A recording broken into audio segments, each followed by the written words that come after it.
the IAF, which stands for International Association of Facilitators.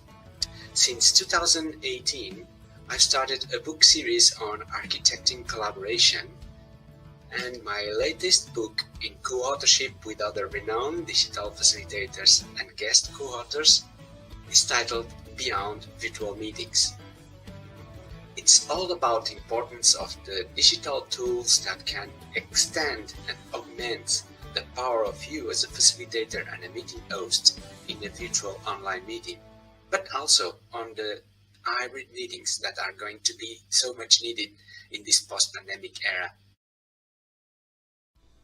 Along with my co-author Martin Duffy and esteemed PhD colleague, we host Talk to Your Meeting Daughter, a series of hosted conversations with meeting experts that can advise you about how to transition to this new normal and take advantage of this incredible once-in-a-lifetime opportunity to make the organization of your meetings more sustainable.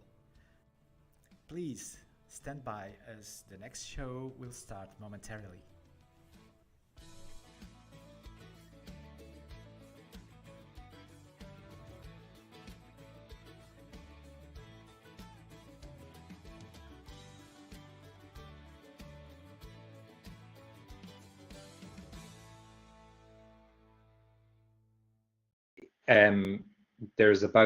I think there's 3 pairs of the episodes where we link up one episode into the next. So that's one recurring feature.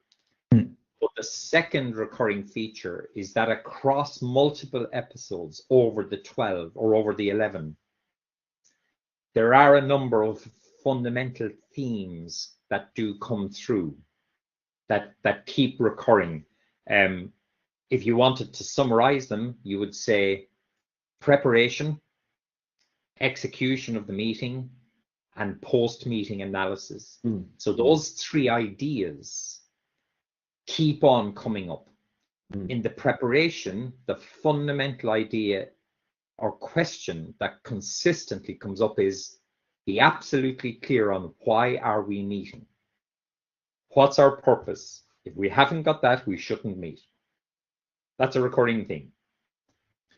In terms of the execution, there's no consistent thing, but I think in relation to AI, the potential power of AI rests in answering 2 questions before we start using it. First question is, what can AI do that we as human participants cannot do? And the second question is, what can we as humans do and bring to meetings that AI cannot do? And if we address both of those questions as part of our meeting planning, and particularly using AI as part of our meeting planning, we are more likely to have much more successful meetings and much better use of AI overall. Now, they're just highlights that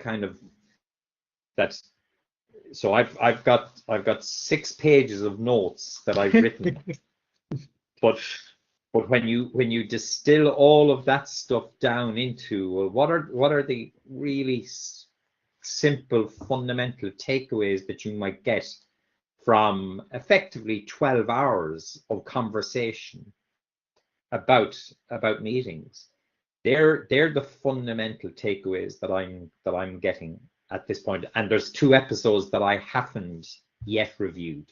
The last 2, I didn't get to review the last 2, which is effective meeting inclusion and the heart of meeting design. That's amazing. And Martin, I'm curious. So after this full year of monthly episodes, what is it that your perception about the future of meetings has changed? I think it was picked up in 2 of our episodes, and a key question is the impact. Well, there's probably two key questions, Paul, actually. One is, now that we are past the pandemic and we are past the reactive response to the pandemic, in other words, we made a major shift to virtual meetings without planning it and without analyzing as we were going what the impact of that would be. So that's a fundamental issue that I think will impact the future of meetings. The second one is the impact of AI. The analytic and reportive capability of AI, I think, can and will have a really fundamental impact onto meetings. So those two elements combined, I think, will have the single greatest impact on our thinking about future meetings. And I think when we've studied and paid attention to the impact of the pandemic and the shift to virtual meetings, and then when we do more analysis of understanding that question that we talked about just a moment ago, what can people do that AI cannot do? And what can AI do that people cannot do? Then we will make the optimum use of AI, and we will use meetings in the optimum way, virtually, face-to-face, combined, and so on. Mm-hmm. So I think there's a road to travel to analyze massive developments in a very short time frame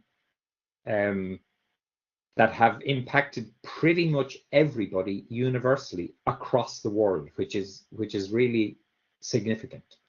Mm-hmm. It's amazing, and I particularly love the question you've posed on what can we humans do that AI can't, and this is an incredible question, and I would connect that with a recurring topic in our conversations, organizational culture, right? Because Absolutely. That's something that if humans can do that AI can do, is create an organizational culture, right? And how do you see organizational cultures evolving, Martin, in this post-pandemic era?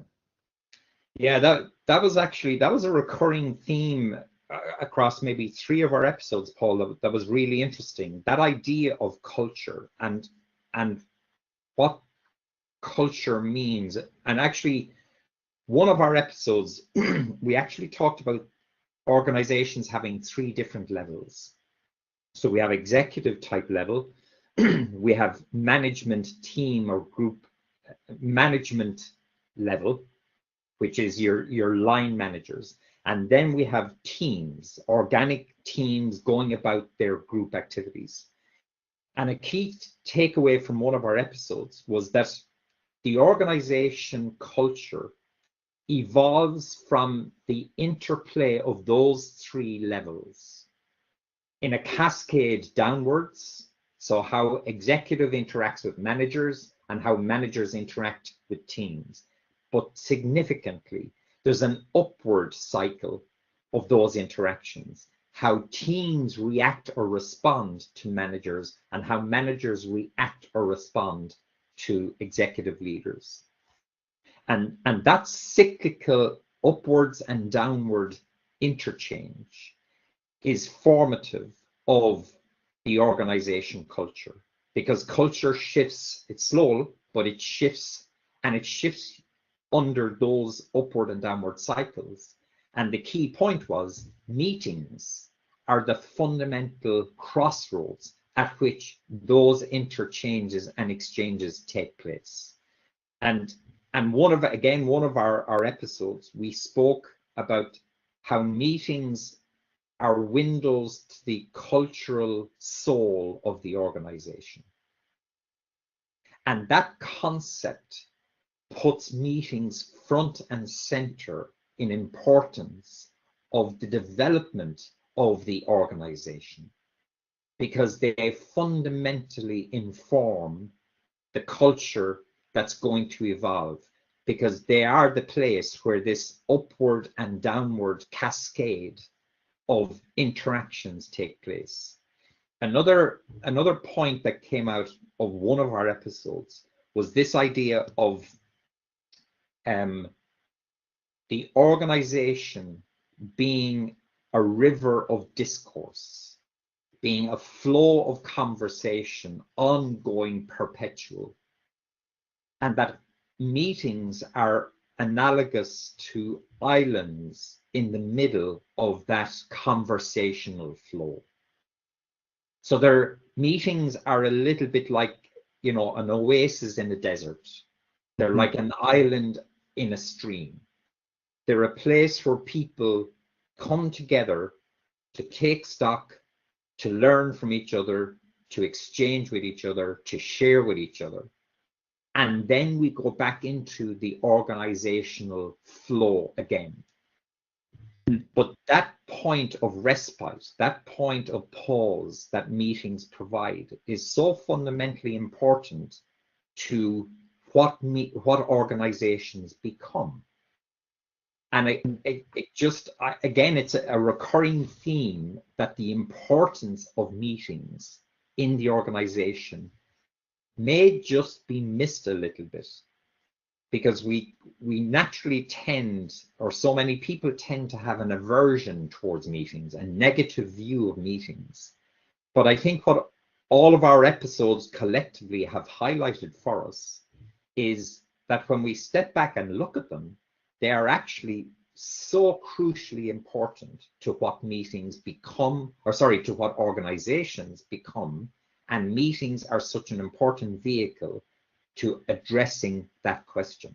So I suppose if we were to summarize, Paul, you'd say, if anybody is interested in planning, executing, or projecting where their organization is going to go or what it's going to become, a really good place to start would be, well, start by looking at your meetings. Start by critically analyzing how you do your meetings. And if you get hold of how you do your meetings, you have a much, much better chance of strongly influencing what your organization will become and how it will become the organization you want it to be. Absolutely, absolutely, Martin. And that will be a very interesting conclusion for this year to capture here in this conversation. But perhaps before we go, as we have to do it necessarily brief this time, our viewers are going to be able to watch after our conversation here 48 minutes of summaries from episode 10 to episode 2, 2023. What piece of advice would you give to our viewers, Martin? And just the other day we watched this, and so thankful for anyone registering in our conversations. Line managers, they can be not just consultants, of course, and facilitators. But what piece of advice could you give to anyone concerned with meetings? I think I would be just reflecting actually the professional advice of so many of our participants, and it's really simple. Before you think about having a meeting, be very clear on stating the purpose. That's the first thing. So why are we meeting and what's our purpose? The second thing is be very clear on defining what outcome do I want to have achieved by the end of the meeting. And once we have those two pieces in place, we are then in the perfect position to design the meeting, to achieve the purpose, and to deliver the outcome. And we are then in the perfect position to manage the meeting in the most appropriate way by selecting the facilitator to assist us, by selecting the chairperson to conduct the meeting, by selecting the appropriate methods or methodologies to engage, interact, and deal with the meeting. And it deals with this before, during, and after. What are we going to do with the outputs? How will we make best use of them? And so on. So if I was offering advice, Paul, that would be it. Prepare well, be clear what the outcomes are, and execute according to the purpose that we set and the outcome that we desire. Absolutely, Martin. And this was really it captures really the wisdom of this 1 year of episodes 2023. And looking for the future, is there any particular themes you see we could explore in 2024? There is actually, yeah. I think there's two themes that I will be intrigued to jump into in a little bit more detail, and it's about the impact that meetings can and will have on two elements. One is the organization itself. So how meetings impact the organization's development and what impact they may have. That's the first thematic area that I think will be very much worth exploring. The second is to look at how meetings impact the groups or the teams, that's TEAMS, the teams that operate within organizations. Because one thing that I'm always fascinated by is the cultural subdivisions within organizations. So for example, a sales team or a sales group versus a production group versus a design group. These different types of groups are made up of different types of personalities, and the ways in which they engage and they interact and they meet may need to be fundamentally different to accommodate very different types of personalities.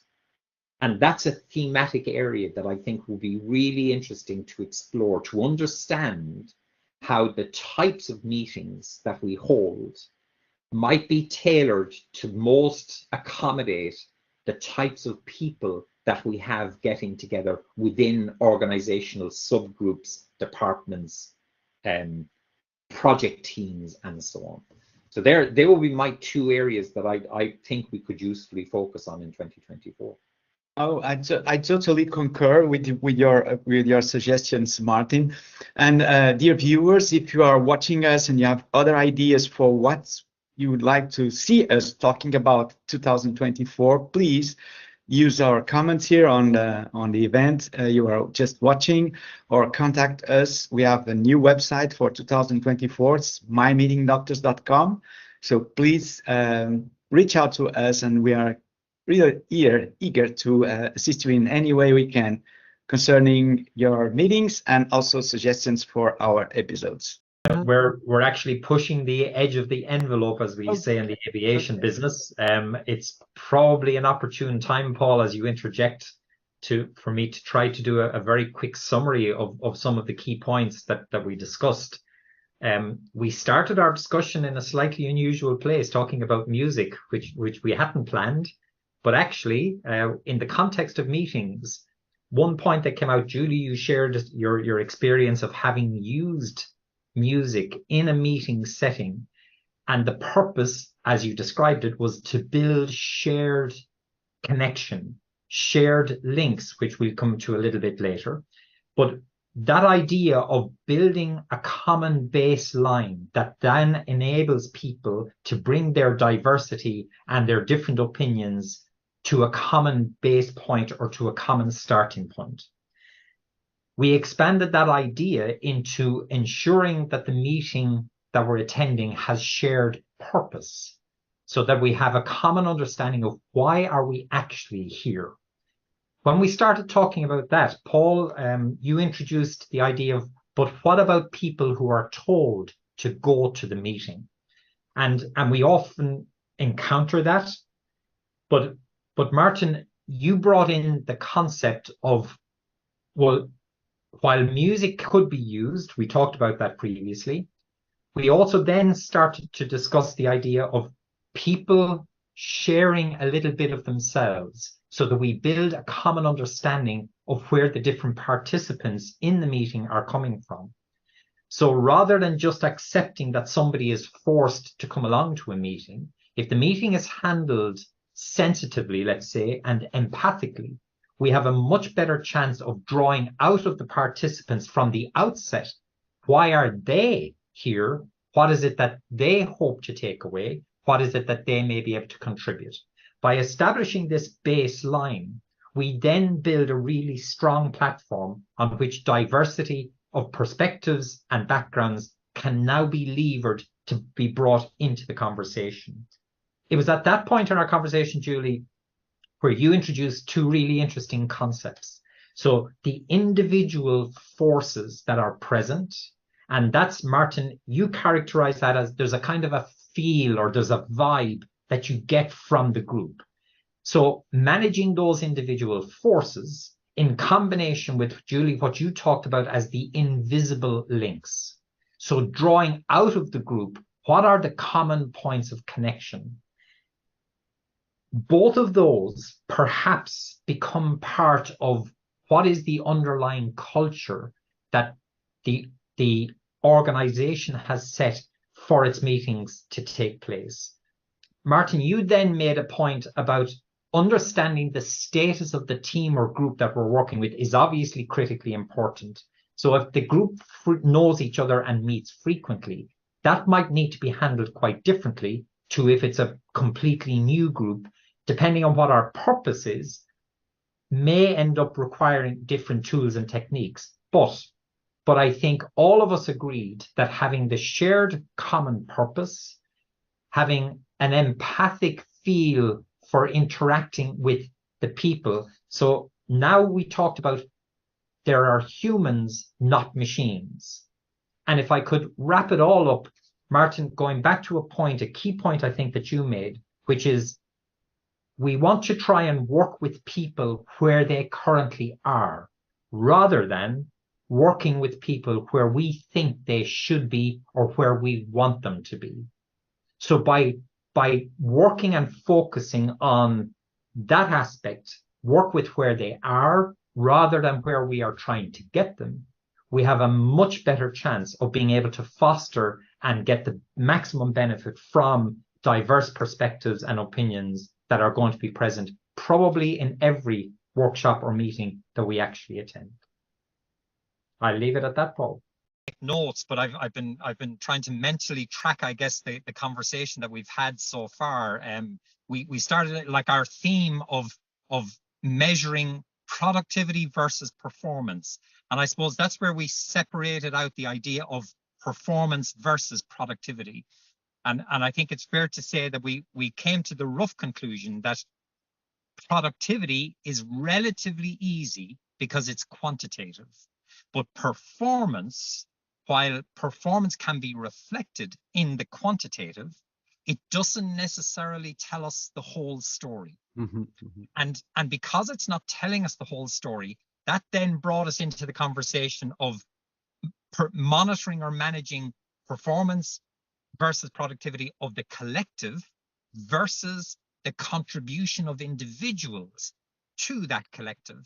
And I think that was partly, Michael, where you brought in the hypo, which I love that particular idea as well.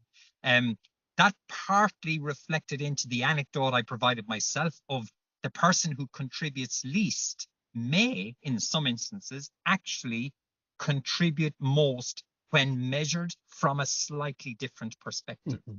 So I guess that then brought us into our conversation about the time frame over which we choose to measure things.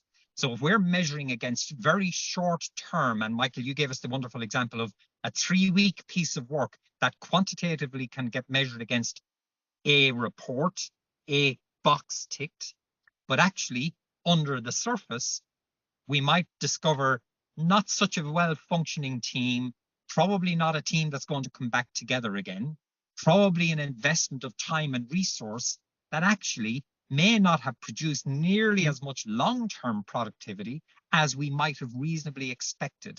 So that concept of if we measure something over a very short time versus over a very long period, how we go about measuring that, we need to be careful about so that we actually measure, I suppose, the most indicative elements that are going to differentiate between the individual's performance versus the collective team performance.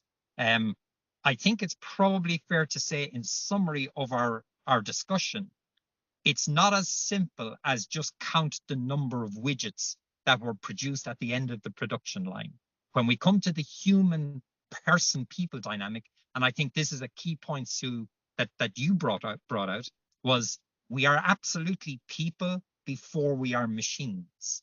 And in being people, measuring what we do, how we do it, and then more importantly, and Sue, I'm now leaning back into something you said, how we do it in conjunction with other people now becomes a really important challenge, so that we then focus on measuring the correct things in the most appropriate way. And it may not always be about quantitative. In fact, it probably won't be always only about quantitative. And we just need to be cautious that we don't measure the wrong thing and end up getting a potentially wrong result. Mindful of our time, guys, we're approaching 50 minutes, believe it or not, and time has really flown on this one. I normally try to do a very quick summary, but what a rich conversation. It started with a question: how do we build a positive organization meeting positive organization culture? But actually what kicked us off was Gustavo wandering around in the outback, not sure where he was, and wondering about how the mountain lions might come and have him for breakfast. But in actual fact, that was really provocative thought, because that brought us into managing the unknown, dealing with the possibilities of the unknown. But then before you can do that well, you need to become comfortable with the unknown. And the idea then of culture constraining organization meetings because of our rigidity with the format, with the method, with the process, and the possibility then that we might just be losing sight of, but why are we meeting? Is the form of meeting that we're actually proposing to use best fit to meet the outcomes that we're actually trying to achieve? Extending that, we talked more then about the idea of organizations shifting towards more ad hoc type meetings. Elise, you touched on this point for us, and that can be a symptom, a clear enough symptom, that actually the current structured way that we have of managing and running our organizational meetings just may not be fit for purpose. So people spontaneously move to an ad hoc form in order to meet their real needs. And their real needs then might help to focus them in more productive use of their time, rather than sticking with staid or stale meeting procedures that just don't meet expectations or needs. Elise, you also then took us into the idea of the 3 levels in the organization. So the executive C-suite, the teams-based level, but then the concept of iterations. And Gustavo, you picked up on the importance and significance of that iteration piece, which then becomes a key driver of managing the organization's cultural shifts through its organizational meetings. I mentioned then the possibility that meetings can be seen as windows to the soul, to the cultural soul of the organization. Both of you agreed with that concept or that proposition. And I suppose where that took us in our conversation was then to say, actually, maybe when we're convening our meetings, and maybe to become meeting positive, maybe we need to shift the focus of the questions that we're trying to address or trying to answer within any particular or given meeting, either a meeting individually or a flow of meetings that might happen within a team or a group or an organization. So shifting our focus to what question are we trying to answer might be a really significant point to building a meeting positive culture. Because by addressing that question, we have a significant chance of actually carrying out meetings in a way that meet people's needs. And Gustavo, you focused in our latter part of our conversation on focus on the outcomes, focus on what are we trying to achieve, and then matching how we go about conducting our business to actually deliver that outcome that we're actually looking for.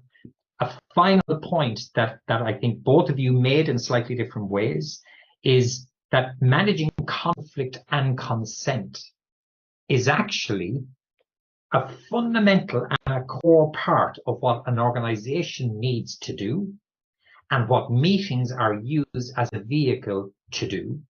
But most importantly, a key takeaway that I'm getting from it is respect for the individuals can be fundamentally different to having differences of ideas or differences of opinion. And we can absolutely figure out how to manage our differences without ever compromising the fundamental respect that we show for every individual that's participating. I hope that summary has done some justice to a really, really interesting conversation. But we very quickly moved on to the idea that we need to change the language. It's not about meeting because it conjures up too much preconceived ideas. So that you then took us, Ilke, again, you took us into the idea of transcripts and exploration of transcripts and the use of AI to analyze transcripts, summarize transcripts, and then create dynamic links back into the transcript if the summaries don't fully make sense to us. And that's all really valuable material. But this need to shift our thinking on the concept of meeting, and that conjured up the idea of a before, a during, and an after. Central to all of that is this idea that as human beings, we want to get together. But sometimes a big challenge that we have is trying to decipher all of the inputs that are taking place during our get-togethers.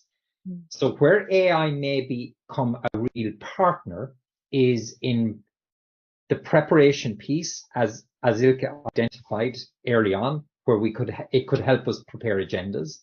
In the meeting piece, where it can help us to dynamically either create visuals. Karen, you made that point, and there's a real visual out of that, the idea of mind maps and dynamically representing the conversation as it's happening. And then there's the idea of doing summaries after the event with links back into the transcripts to bring us into the full flow if that was necessary. Ilke, can I link that back to the visual that you gave us of conversation, the organization conversation being a river? I called it a river of discourse in my own meeting research, and that islands or meetings are islands within that conversation flow or that river of discourse within organizations. All of that was leading us to say, so what is the precise role that AI can fulfill in the context of getting together for whatever purpose? But that equally brought us into the area of, and I'll pick a number of words that we used. We talked about exploration, creativity, analysis, imagination, emotion. And I won't say we concluded, but I think we explored the idea that, well, AI isn't emotional. It doesn't have emotion. It gives us bland summary, but it doesn't infuse our engagements with passion, with commitment, with diversity, imagination, and stuff. So perhaps our biggest challenge with using AI in pursuit of supporting our get-togethers is to first define what it's meant to do to augment our natural and inherent human need, which is to get together and be emotional, be explorative, be inquisitive, all of the things that AI doesn't seem to be particularly good at. And we just need to figure out before we go too far forward with AI to say, what is it good at, and keep it doing what it's good at, and don't let it try and replace the bit that people are not only good at, we are the only ones capable of being emotional, sensitive, explorative, and so on. and maybe out of this conversation, we might not have redefined what our meetings should be, but maybe we've just put a mark in the ground to say, well, let's not engage AI too much more until we very clearly decide what is the boundary for it? How can it add value rather than being in awe of what it can do that we can't do? But let's not forget what we can do that it can't do. That's amazing. Yeah, I do, except for that I don't know if we should. I think the way you framed it was first figure it out and then start using. I actually think on that. No, a lot of the things that we were talking about, I don't know what it's going to be like in years, what a meeting will be. Suggesting, and I really liked your point about mindset. I think it's the mindset that you bring to it and the intentionality. I think it's if you without knowing how it's going to help, you're doing that.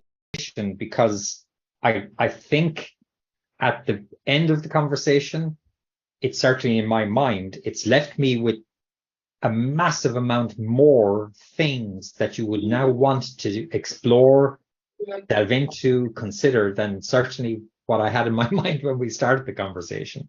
Ilke, you started with the concept of real-time analysis by AI, and that analysis could be done thematically, through summaries, through filtering, through identifying concerns, and so on. We talked then about the possibility of AI being able to support the engagement of significantly bigger numbers, 50, 80, 100, 150 people, where it can keep track of considerably more data than the normal human participant or facilitator. I suppose what that leads to, and Jim, I think you picked this one up, was the idea that maybe our whole concept of what it means to meet needs to shift. But that would have to be qualified by a point that Karen and Ilka made, which is that while we may not like meetings as humans, we absolutely not only like to meet, I think, but we need to meet. That's part of the human condition. Jim, you raised the point that if we don't meet, how do we have community? How do we have organizations? How do we have groups? How do we have teams? So the picture emerging from our conversation is that AI has this possibility to act as a fly on the wall. I think I introduced the phrase fly on the wall. It has that possibility not to take over the meeting, but actually to add to the meeting something that we humans actually can't add to the meeting. We can't step back from the totality of the conversation that's taking place. We can't analyze that totality in real time. AI can do that. And then it can feed back into the conversation. And Ilke, your point just towards the end of our discussion was maybe it can feed back in with a judicious question, with a thought-provoking question, with a summarizing question that can help to bring focus back, not to where AI decides the focus should be, but where AI has analyzed our content and said, here's the breakdown, here's the weighting, here's the emotion, and when we put it together algorithmically, here's the conclusion that you guys are reaching, not that AI is reaching. But that then brings us to, I suppose, I raised the point about security and the concept of if we're all being recorded, if that recording is being retained, and the purpose or role to which that recording is put in the short future or even in the long future, do we end up needing to protect and preserve that through some form of legislative framework? Jim, you raised the point that, well, perhaps organization norms, culture, standing operating procedures, guidelines, perhaps they can help us here. But it also begs the question that if people use AI output nefariously, then does it expose people to the point where they stop contributing themselves or of themselves out of concern that they may be misrepresented at a later date because that recording is there. And Ilke, you made the point that transcripts of the recordings are even more risky because they're now searchable. And so there's a big question there that we've touched on, but we haven't explored or we haven't bottomed it out. The overall conclusion that I'm drawing from our conversation so far is actually AI won't make meetings obsolete because we're humans, we're going to continue meeting. However, AI has a very strong possibility of completely transforming what we mean by meetings. And we all might just need to go back to the drawing board to say, well, what do we want meetings to be in light of the fact that we have this ear fly on the wall who can do so much more that we can't?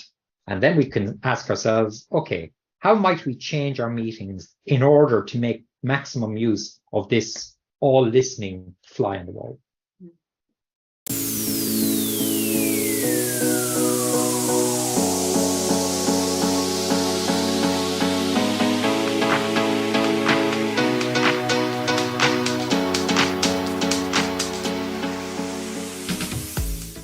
Martin, I think we are reaching out our time. Our viewers will be eager to stay with us for another hour or so, but I'm sure we have plenty of stuff to do after this cup of coffee, watching us on LinkedIn or on our social media channels where we are showing this interesting conversation so far. So what have we learned about the art of hosting face-to-face meetings so far? And the wrap up on the program today. What a whirlwind. Where would I start? We need to get AI to do the analysis, Paul. There you go. That too. let me have a crack at it. We started by suggesting, Kirsty, you pitched in first saying maybe we're out of practice with the face-to-face meetings. What we discovered was that the virtual meetings that we attended, particularly during the pandemic, probably gave all of us a degree of respite that allowed us to switch off cameras, switch off microphones, take a pause, step back, scream at the camera without anybody knowing that we were screaming. And we had to rehabituate ourselves back into face-to-face. But then we very quickly changed tack. We said, do we actually have face-to-face expertise in meetings? And that brought us onto a completely different track and a really interesting track. So a couple of things that came out of that. We basically talked about meeting leadership, meeting management, and we used our own personal anecdotes and so on to explore the idea that just because you're the leader doesn't mean you have to be the chair. If you are going to be the chair, are we presupposing a particular type of meeting? And does that cover all possible types of meetings? And I think we pretty much agreed, well, actually, it does presuppose and we have to chair every meeting, but we have to manage our meetings. So that brought us into the whole area of preparation for meetings, pre-planning for meetings, the importance of setting the outcome before we ever get into the beginning of the meeting. So we explored that a little bit. Kirsty, you took us into the purpose, the outcome, the structure, and the time, POST, as a simple but really illuminating acronym for if you answer those 4 key questions in preparation, there's a very, very good chance that you're going to have the right people, the right time, and you're going to have the right. We then talked a little bit about post-action reviews. We drifted into the military a little bit. We talked about aviation, which I brought in because that's my own personal professional background. We talked about evaluation apprehension as a possible reason why many organizations don't seem to reflect on their meetings. And we very briefly explored why that might be. And I suggested an idea that Edward de Bono actually came up with, which is the use of plus minus interesting as a really simple tool, a bit like POST in preparing for meetings. Well, maybe we can have a PMI at the meeting to evaluate in a safe way but in a slightly self-critical way. Critical positive, critical negative, but equally critical, did anything interesting come up? We then segued, we did a major left turn, I think was the way you called it, Joe. And we started to talk about AI. And I'm certain we could be here for another 3 or 4 hours talking in the direction that we had started to go. But I leave it at that. I hope that's a reasonably faithful and quick summary of some of the key points that we managed about in a really interesting discussion. Absolutely, Martin. Thank you so much for summarizing this. We'll compare now with our AI note taker and we'll judge. Everybody in this meeting will be able to judge that. So final word, golden nugget. Kirsty, Joe, what do you have to share with our viewers here on LinkedIn? Perhaps they will be looking for you guys as meeting doctors to help them on their meetings. Can I have a golden nugget from both of you to close these today? I think Joe's taught me something about me, which is evaluation apprehension. So thank you, Joe. That was, you've named something for me. And I was like, oh yeah, I recognize that. Yeah. And Kirsty, thank you for POST, because that was a great acronym that speaks it's very similar to the two questions I always tell people to ask themselves when they're about to schedule a meeting. One, does the meeting have a purpose? If you say yes, ask the second question, which is, does that meeting require collaboration? Or does that purpose require collaboration? If you say yes to both of those, proceed to schedule your meeting. If you say no to either one, stop it. Yeah. You probably don't need a meeting. Love it. Okay, guys, so this is about it. That I hope that you enjoyed the program with us today, and please stay with us, as next month we're going to expand on this conversation and bringing AI into the field. That's all for now, and thank you so much for watching.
It was great to have you here. Martin, perhaps you'd like to summarize a little bit, and we wrap up with the last. Yeah, just I suppose the first thing that struck me, you kind of opened, Charles, by taking us into the context and the connections that people have. You identified 3 different elements. One is the physical capacity or physical proximity.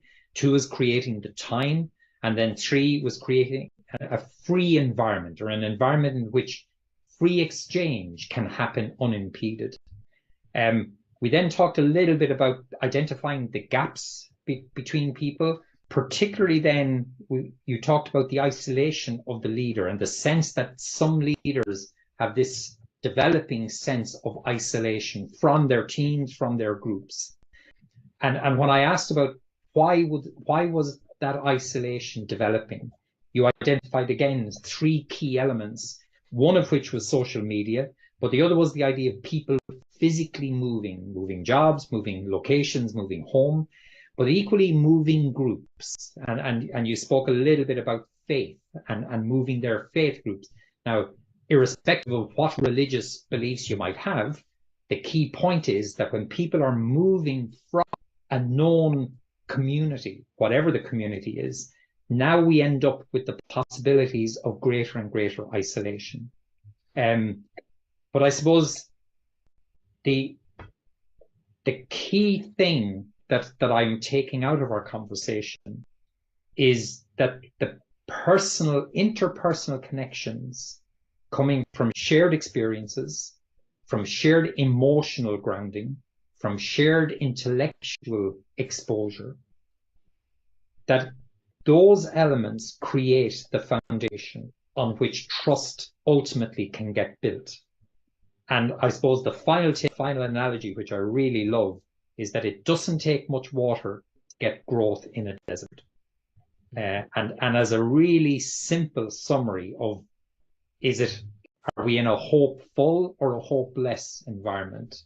I would share your optimism and say, actually, a teacup of water will do an awful lot to build an awful lot of growth in a desert. Amazing, amazing. Thank you so much, Martin. And over to you, Charles. Last piece of advice for our viewers and wherever they are. I'm happy to give advice, but I want to make sure that your listeners know that I've written several books on the subject. And so if their interest is piqued whatsoever, there is more. They're the books that are being used around the world and some of the world's most famous brands to make their teams more effective and to connect people in ways that are supportive in a crisis time. My first book is The Art of Community. And then I wrote a book called Storytelling for Leadership, because in all leadership, bring people together is their powerful stories that make that happen. And then lastly, my latest book on the subject is Building Brand Communities. In this case, any organization, for-profit, nonprofit, political, that has a brand, how to bring people together that are important for success. And then last piece of advice, let's go start at the beginning. All community starts at the same place, an invitation. And my work is a request to spend time where someone knows that someone cares if they show up. And I'm convinced that if everybody listening right now invites 5 people they already want to spend more time with, just makes the request to spend that time, walking around a park, eating a bowl of noodles, playing with dogs, all count. That's the beginning of relationships that can grow much deeper. Hey, thank you so much. And thank you everybody for watching us today. Charles Vogel, our guest speaker today, was an amazing masterclass. Thank you so much, Martin, as usual, for the wonderful summary of the conversation. And for our viewers, you want to know more about Charles Vogel, just follow him on this event page. He's our guest speaker for today. Thanks, everybody. Thanks for watching. It was really great to be here with all of you. Bye for now. Thanks very much. Bye all.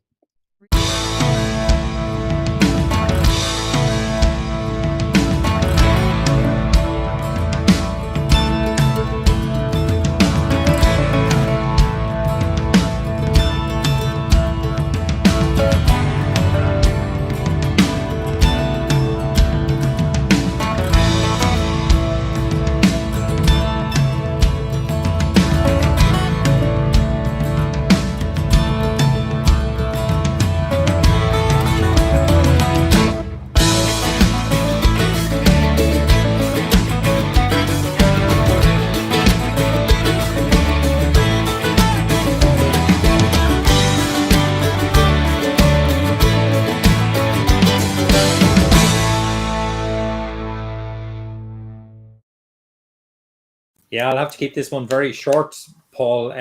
Thank you both for some really interesting and provocative ideas. I suppose key point that we started with was culture operates nationally, organizationally, and even there are multiple subcultures. Well-being, tricky to define, difficult to track, very personal.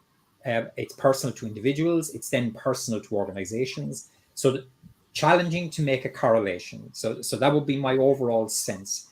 Couple of things that I think came out of it. The whole question of the impact of national culture on organizational cultures, the timeline over which they might happen, where the shifts might be changing, have to be taken into account. We have all had an aberration, which was the pandemic, that took 2 years to more or less see us through it, making it even more challenging to make an assessment or a firm grounding of the impact of our culture on well-being. But I'd summarize it in the very last point, Anthony, that you made, which I think is one. It's an optimistic point, but it's the whole question of the impact of social media on our organizations.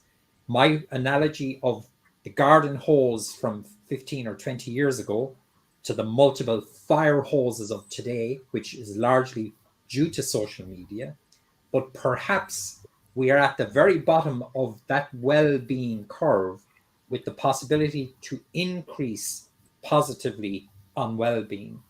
But it's likely to need a shift, which you identified, Anthony, of does social media itself now need to change because of AI, because of the lack of clarity as to whose voice are we hearing?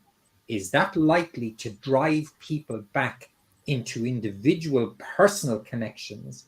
And from that, we would hope that personal well-being and collective well-being would start to actually have an upward trajectory into the coming years. This is one of these discussion topics that we could fill a day if we had a day.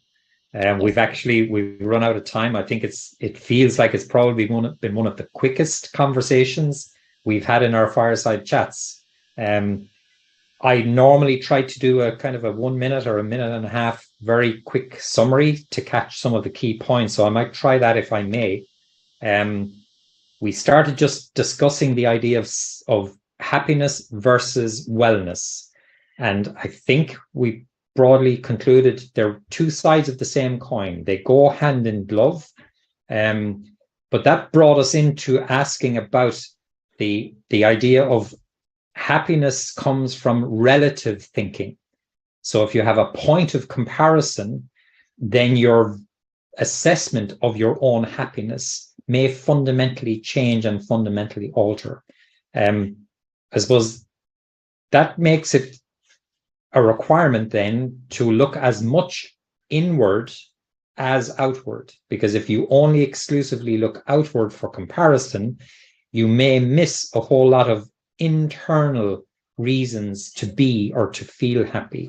And Isabella, I think you made that particular point, but you also made the point at the same time that it's an evolutionary thing. It's a life cycle thing, that we don't necessarily come to that conclusion until we've been around a couple of blocks of happiness and perhaps unhappiness before we discover that we need to look equally inside as outside to arrive at our own sense of that wellness. That brought us into a discussion about culture, which brought us to a national level discussion. And then we moved into an organization focused culture. Paolo, you made two really interesting points about how we measure this. And you referred to the USA Organization of Psychology from 2000 that started looking at the individual measurement. And then 2010, the HBR articles that now started to look at the organizational value, economic value that can be put on wellness or well-being. That's brought us into the area of, so at national level, how might we go about measuring it? And Obi, you made reference to Bhutan's, where they have a number of key metrics. They've got 4 pillars, they've got 9 themes on which they actually try to make that measurement. I do know just from personal background reading and stuff, New Zealand has something similar. I'm just not familiar with the detail of that. That, I suppose, then brings us into, so at a national level of well-being, what can governments actually do? And Paul, you posed the question provocatively to us and absolutely bang on to say the unhappiness drivers. What might those unhappiness drivers be? And how do we avoid them? How do we stay away from them? 2 points arose there, is this sense of security. And the second thing was closeness to nature. And the final word, Paolo, I'm leaving it to your good self, in the concept of sharing gratitude. If we were to identify one thing that actually promotes happiness stroke well-being in both the giver and the receiver, it's expression, direct, overt expression and sincere expression of gratitude. And maybe that's something when we step back and look at our current society ills, maybe if we expressed a bit more gratitude and maybe a bit less expectation or belief in entitlement, maybe the wellness quotient or the happiness quotient might increase substantially. I'll leave it at that, Paul, if you wanted to round us. There's a final tradition that we have in hosting our fireside chats, and I normally try to do literally a 1 minute or a 1.5 minute review or summary of some of the key points that we've discussed. So if I may, I suppose we started our conversation really talking about how much engagement the coach has, and I perhaps mistakenly framed it in terms of speaking. And I think the three of you concurred that if a coach is speaking more than about 10%, it might be a little bit too much. But actually, Stefania, you said that in some instances, a little bit more initially might be necessary in order to build and establish that foundation and that relationship. But I think all of you also concurred that a key part of the coach's job is to be present. And Steve, I think you made the point that being present doesn't require you to speak, that actually being present is optimally achieved when you're not saying anything. So it's building that empathetic relationship through listening seems to be a key competence of the coach and of the coaching relationship. The 10% of time that you would end up speaking seems to be more focused on asking key questions to get to the bottom of what the coaching relationship is intended to be about. And Stefania, I think you made the point tellingly later in our conversation that being clear on what the purpose of the coaching relationship is of paramount importance, because having that clarity then helps to maximally inform the nature and the content of the questions that are going to be asked. So again, coaching is not something that has this preordained long list of typical questions. It's more about the skill and the aptitude of the coach to be able to build that empathy through listening with their coachee. Steve, I think you introduced us to your personal core belief around our purpose in life and the idea of growth and the idea of love, and that both of those can be fused together through the coach's, I suppose, use of the coaching relationship to show that form of love. It's a platonic love, but it's a love for the underlying individual. And then through that, to enable the growth, which is one of the overriding purposes. That kind of brought us into the international dimension, where I put the question to you that from your experience, do national cultures have an impact on the coaching relationship? And probably the single biggest takeaway for me is that the three of you seem to concur that actually, when you strip away all of the national boundaries, national cultures, national histories, we are all people first and foremost. And at our core, it doesn't matter where we've come from. It actually matters that we are people, and that connection through the coaching relationship actually establishes fairly quickly and can transcend national backgrounds and national histories fairly rapidly. So I hope that has done some justice to a really interesting and in-depth exploration of coaching. Fad, fiction, or the future? My vote says, actually, I think it has a pretty good future, certainly in your three very capable hands.